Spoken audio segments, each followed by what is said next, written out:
Support for Iowa Catholic Radio and Making It Personal is provided by Sarah Vocations Ministry. Learn more at joinserra.org. Making It Personal with Bishop William Johnson on Iowa Catholic Radio and iowacatholicradio.com. Welcome to Making It Personal with Bishop Johnson. I'm Jean Till, and on today's show, our guest is Jeff Schwarte, the founder of Lisa's Tree.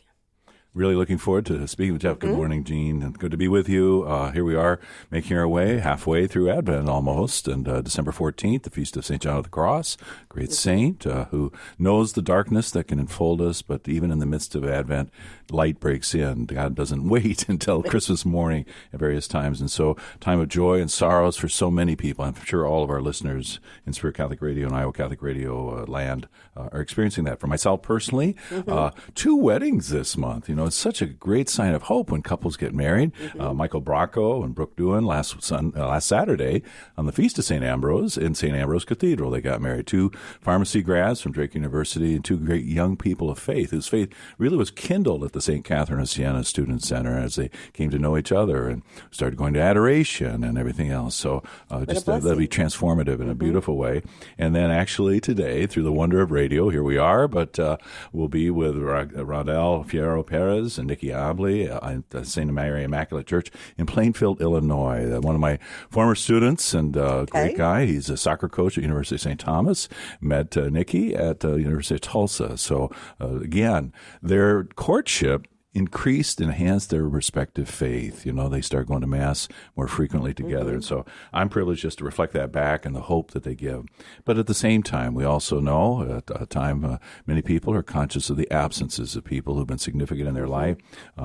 Something new that we've done in the Diocese of Des Moines, thanks to the ministry of Patty Orager, with our disability ministries, a Blue Christmas prayer service we had at Tuesday night at St. Ambrose. Yes, for those who have lost loved ones in their family, but any kind of grief or setback, any kind of life burden or challenge that they're facing. And so that solidarity of spirit, that we accompany each other on the pilgrim way in a beautiful way. And one of the prayers, lighting a candle to remember ourselves, the past weeks, months, and for some of us, years that have been heavy with our burdens. We accept and lay before you, God, the sharpness of memory, the sadness and grief, the hurt and fear, the anger and pain. We accept and lay before you the ways we have fallen short. And so, God of mercy and compassion, there are those who are grieving over what might have been. Death or loss or terrible hurt has changed our experience of Christmas. Remember that once it was a special day, but perhaps we've lost a beloved, a job, a goal, a cause, or dream. And so in that absence, in that vacuum, the Son of Man breaks in. He brings his presence. He doesn't make it evaporate, the challenges that we face, but he embraces them as he embraces us. And allows himself to be embraced. That's the beautiful thing, you know, and it's so disarming for us. And so pressing on as we know where the outcome is of life and light and abundance, but we have to be there together sometimes in the grayness of it all and that heaviness that people bear. Certainly for some, and touched in my own life, there's the sense of the absence of my uncle, Monsignor Ralph Symington, but that was, according to the natural course and a very beautiful thing.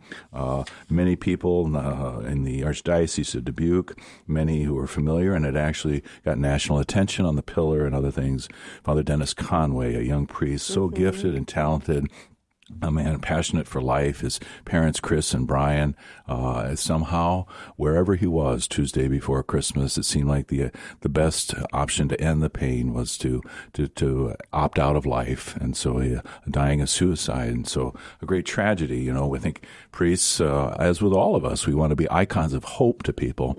But I think the great outpouring of love and support, recognizing that all of us, just because we have strong faith, we're not exempted at times from the temptations that beset us. And so God, great and merciful, we know for Father Dennis Conway, for others as well. On a positive note, maybe to end before our break, Jean, our prayers and gratitude for Father Dan Siepker, pastor of Holy Rosary Church in Glenwood.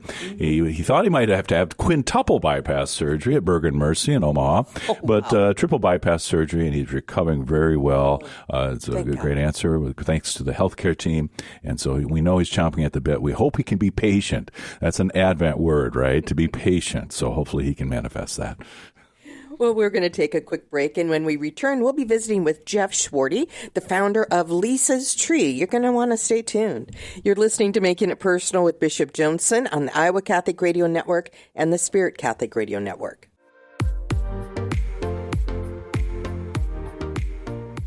Welcome back to Making It Personal with Bishop Johnson. And on today's show, we're visiting with Jeff Schwarte, founder of Lisa's Tree. And I would be remiss if we did not mention all, in terms of joy, all the great Our Lady of Guadalupe celebrations this past Thursday. Yes. Thanks to, just again, the marvelous patroness of the Americas. But Jeff, so good to be with you. And our communication had been more by texts and things over in the recent years, but the chance to sit down with you. And so thank you for appearing today on our Making It Personal with Bishop Johnson.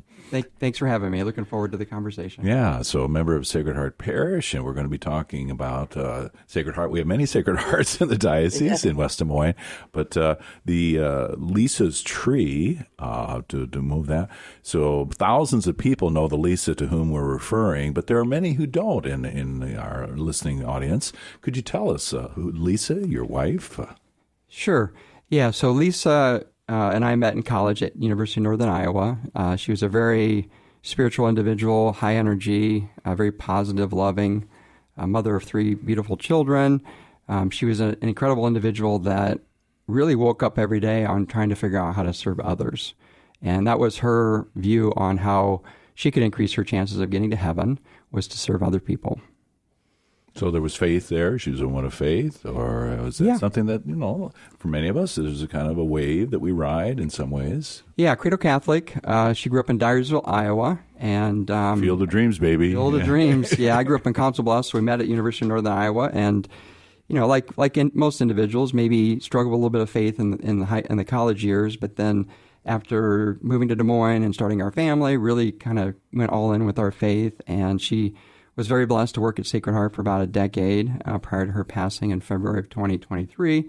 And I think it was that moment where she really saw the Holy Spirit moving her and motivating her day to day to help other people, because she was engulfed in the culture of, the Catholic faith, working with the folks at Sacred Heart, getting out in the community and serving other people. So it was very contagious, and it spilled over into our family dynamics, and we would consciously look for people that needed help and go out of our way to help individuals. Oh, marvelous. And, it's not necessarily a laudatory feature of the church, but when there's a person who's very gifted and passionate, the church tends to say, hey, we'll give you more and more. Yes, we'll ask you, we'll draw yeah. you in ever more. Was that kind of a dynamic that happened with Lisa? Yeah. Not coerced, but voluntary. Sure. I remember one moment. Sometimes you feel coerced.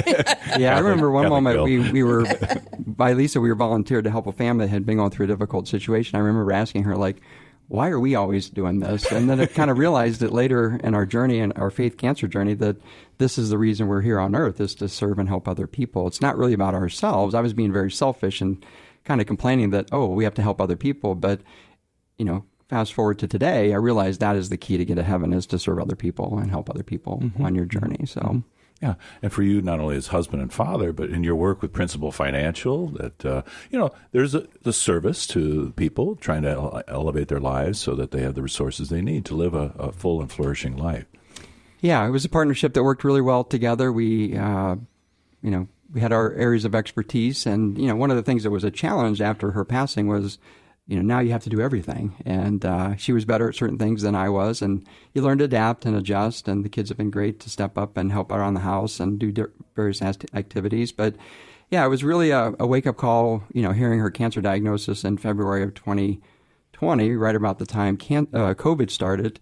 And so we had a gift of a year of, kids sheltering in place and doing schoolwork from our house. I work from home, and we knew that was a gift at that time, and we tried to keep a very positive attitude, and we had a lot of time to play games with the kids and do various activities, and obviously praying for other folks going through more difficult situations than us. But it was that point where we really started to feel the community outreach with our journey, and we were very public with her health and different aspects of our journey. And in fact, we had a group of friends that we would do a weekly rosary every Sunday night. We would get together, and there was maybe 6 couples, and virtually via Zoom. Yeah. One person on the camera would do the first part of the rosary, and the other person would finish. And we just did that every week for probably 2 years, and it kept us connected with our community and just helped grow in our faith during that difficult journey. Mary's always there. She's always for us. But and we all learn on Zoom, right? Only one person can pray at a time. Right. Doesn't Exactly. work. Yeah. We all tried to the pray babble together. of voices and things as well.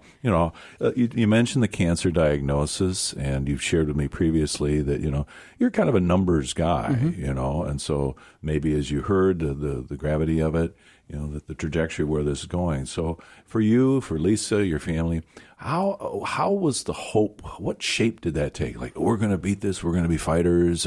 How did that play out? Yeah, you want to be optimistic when you hear that difficult C word of cancer. And I remember the day I heard the word, I went to my car and made a few phone calls, and then went right to church downtown St. Ambrose in Des Moines. And from that day forward, for a couple of years, it was attending daily mass while I was working downtown at Principal.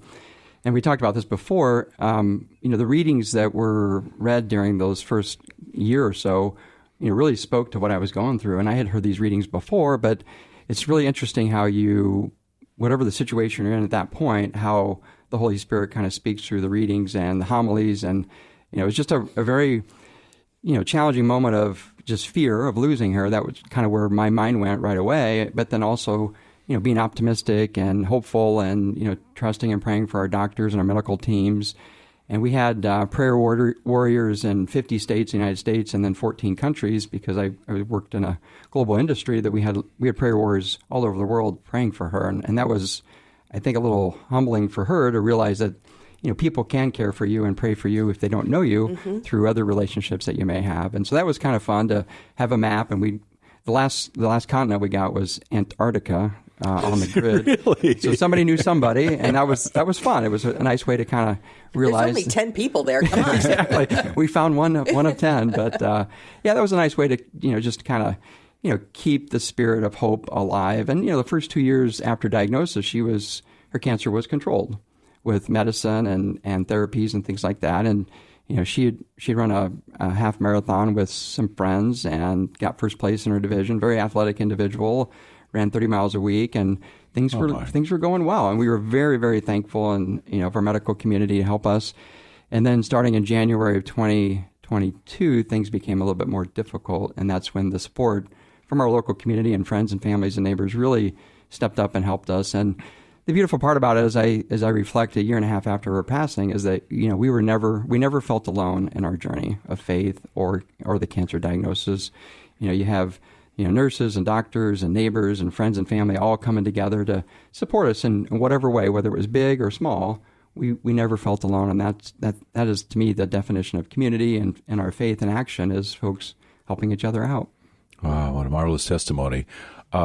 Lisa, again, not knowing her directly and intimately, but was she a person initially it's easier for her to give than to receive, or was that something she had to kind of embrace? Yeah, 100%. She's wired to give, and it was difficult at the beginning to receive, and I think all of us struggle with accepting help.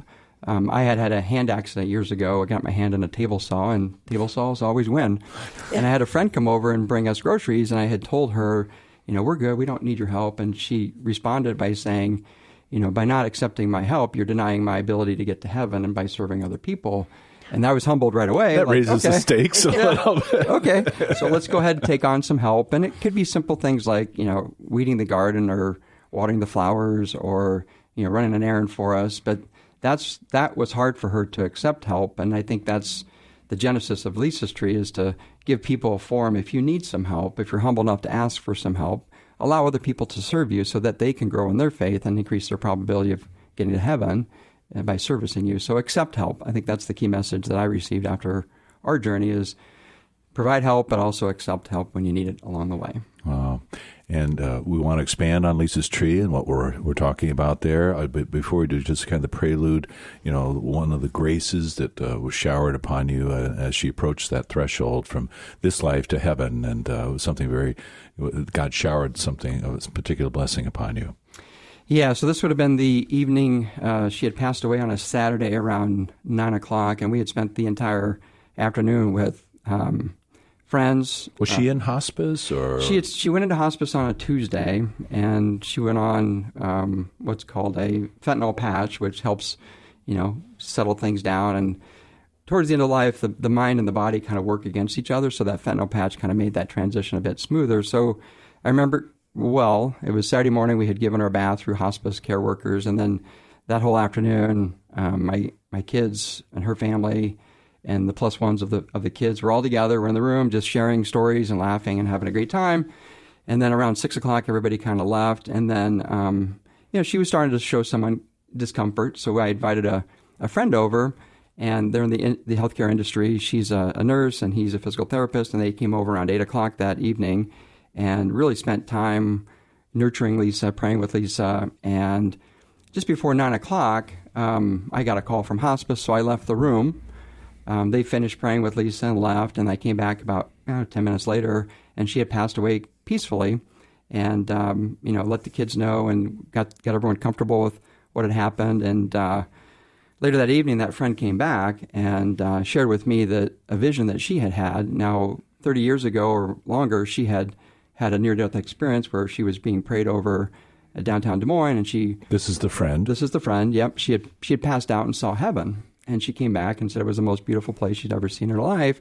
And so she had some spiritual connections based on historical observations. And so she approached me later in the evening, probably around midnight, and said, I have to share something with you. And I was like, sure, what's going on? And so she had shared with me that when I had left the room and she was praying with Lisa and her husband, Mike, that she had saw Jesus and Mary come through the wall, and they were both holding Lisa, and Jesus had a big smile on his face. And I told her that story is the most beautiful story I've ever heard. It gives me tremendous amount of peace and comfort that she made it. She made it to the ultimate goal that we all have, is to get to heaven. And so I really want to share with folks that vision that Terry had received with other people, because we hear about all these miracles that happen biblically and throughout history, but they're still happening. We just have to put our blinders down to see it day to day. And that was a very moving moment that we had as a family to understand and see and imagine that moment of, two people in our faith that, came to get Lisa. And now she's in heaven with them and, doing way more in heaven than she did on earth, because there's a whole community of individuals that are helping us along the way on our journeys of life. Very much. And the bouquet that God gave you, your family, and that vision that was there. And I think God's particular grace is certainly her purification had been, worked out much of it in this life. So that God would hasten to speed us to the bosom of Abraham and heaven there. And of course, what you just referred reminds me of St. Therese Lisieux, I will spend my heaven doing good on earth. And right. Lisa in that way. So your inspiration as then the weeks and months unfold, and your son and you, and so Lisa's Tree. Yeah, the idea actually started while she was in the hospital, and I was receiving text message support from you, Bishop. Sacred Heart was having a brainstorming session on how to, promote more activities and faith and community. And in our hospital stay, we came up with this idea called Lisa's Tree. We didn't call it Lisa's Tree. We named it after her passing, but it's the whole idea of providing services to other people. So the goal of Lisa's Tree is to connect parishioners with their God-given talents with other individuals within the parish that need assistance. And we had received a tremendous amount of love and support during our journey. And the goal was to figure out through technology to inventory people's God-given talents and to match them up with folks that need help. Some folks, not myself, I don't like to rake leaves, but some people like to do that. So if somebody asks me to rake leaves, I'm probably going to say, probably not. But if somebody asks me to do something that I had a passion for and a talent for sure you're gonna bring that to life. And so the thesis around Lisa's Tree is... Will you help me with my taxes? Yeah, I can help with your taxes, absolutely. So the thesis around Lisa's Tree is that the majority of your needs are going to come from the parish of size. All the skills you're ever going to need are going to be there, right? And the thesis also is, if I ask somebody that has a God-given talent for help with that talent, they're going to say yes. And so the way the app works is you register with a community, like Sacred Heart or other parishes around the country, and then people go ahead and build a profile, and that profile lists what they perceive as their God-given talents. And then as people need help, they log a request, and the system automatically matches them up. And then there's a to-do list, and then people can accept the job, and then the system automatically exchanges emails and contact information. And then the whole idea is to connect people, right? When we first conceived the idea, it was more around getting things done and helping around the house or whatever. But what I realized is when you make these connections and you start to help each other out, you start to build community, which is the whole spirit of our faith, is to build community, help each other through this difficult ups and downs of life. And so that's the whole genesis of Lisa's Tree. We named it in her honor. And she always said, many hands make light work. And so hopefully this app will help folks that need help to get help. Oh, wonderful. Well, there's a lot there that we can unpack here, but we're approaching the break time. But I'm spurred to think, as you say, kind of creating community, our own diocesan vision to cultivate connections in Christ through encounter and friendship and communion. You're doing this. The Holy Spirit's well ahead of us on that. So marvelous, and we look forward to sharing a little bit more. Stay with us as we continue our conversation with Jeff Schwarte, founder of Lisa's Tree, co-founder, right? Yeah. To find out more about Lisa's Tree, just go to your app store and simply search for Lisa's Tree, and you can click on that and find out all the other information about it. You're listening to Making It Personal with Bishop Joneson on Iowa Catholic Radio Network and the Spirit Catholic Radio Network.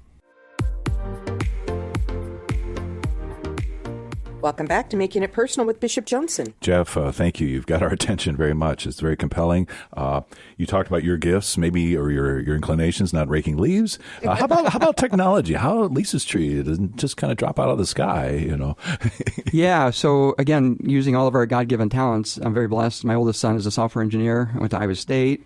We had to get that in. Yeah, go Cyclones. Hopefully they'll win this weekend. But Alex is a brilliant kid. All my kids have their own unique gifts and talents. And, I remember multiple times sitting down with Alex and his iPad, kind of designing Lisa's Tree from a technology perspective. And then he just figured it out. He worked with a few of his friends, and they brought it to life. And it's a pretty big chore to bring it up onto the different platforms such as Apple and Google, and learned a lot on the way. And we both stay connected through the app. That's kept us close because now he lives in Tennessee. But yeah, his God-given talents were with technology. And then I had been in the business for many years working at Principal. I had a very good business acumen.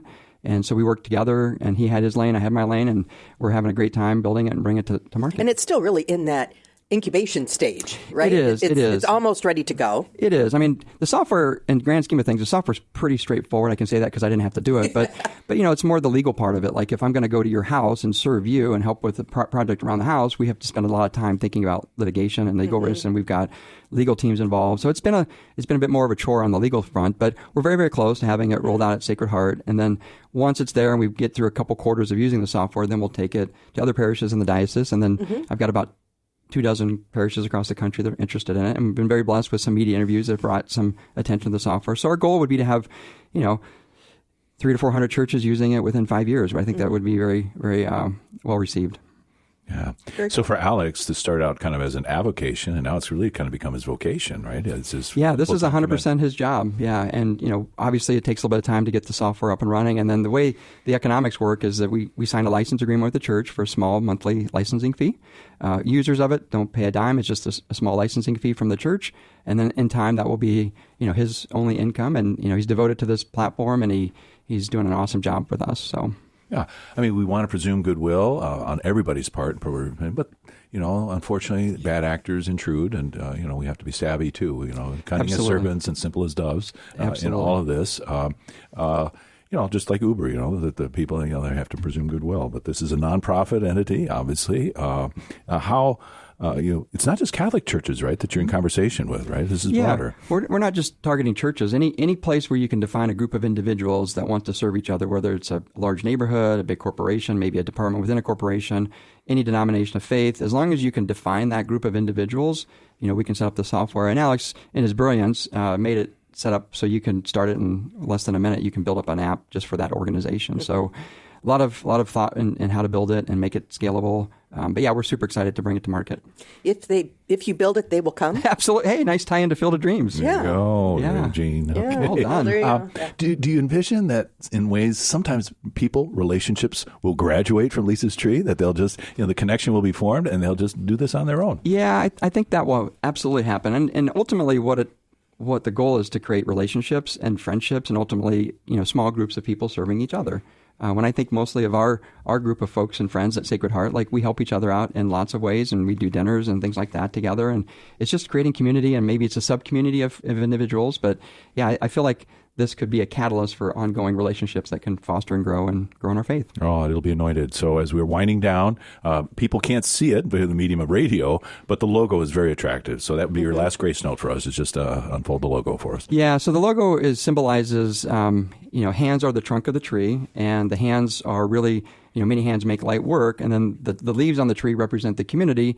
In the middle of the logo is a heart, which is serving each other in our faith and providing love and support to each other. So it was developed by a Sacred Heart family, Adam Rohr, give him a little plug here, but he did an amazing job for us, and it symbolizes the spirit of Lisa's tree and Lisa. Oh, thank you for sharing with us, because as you say, you're in demand. Different media outlets are looking to talk to you. Thank you for being with us today, Jeff. Thank you for the opportunity. I appreciate it. God bless. This has been another edition of Making It Personal with Bishop Joensen. Thank you to our guests and to all of our listeners, whether you be in Iowa, Nebraska, Wisconsin, or Antarctica, or wherever you may be listening to the Iowa Catholic Radio Network and the Spirit Catholic Radio Network. You can hear Making It Personal with Bishop William Joensen every week on Iowa Catholic Radio and iowacatholicradio.com. Support for Iowa Catholic Radio and Making It Personal is provided by Sarah Vocations Ministry. Learn more at joinserra.org.